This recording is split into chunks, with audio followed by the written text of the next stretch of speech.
وما أرسلنا من رسول إلا ليطاع بإذن الله ولو أنهم إذ ظلموا أنفسهم جاءوك فاستغفروا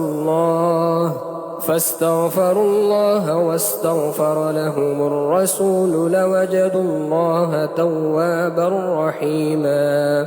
فلا وربك لا يؤمنون حتى يحكموك فيما شجر بينهم ثم لا يجدوا في أنفسهم حرجا مما قضيت ويسلموا تسليما.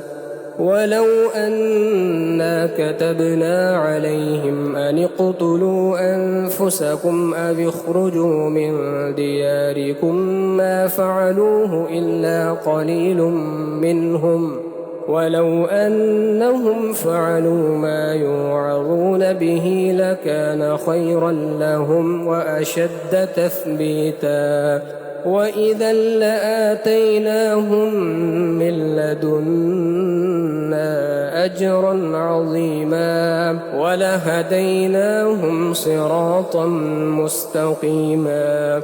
ومن يطع الله والرسول فأولئك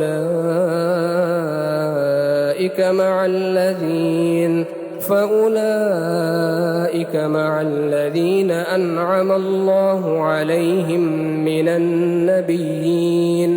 من النبيين والصديقين والشهداء والصالحين وحسن أولئك رفيقا. ذلك الفضل من الله وكفى بالله عليما.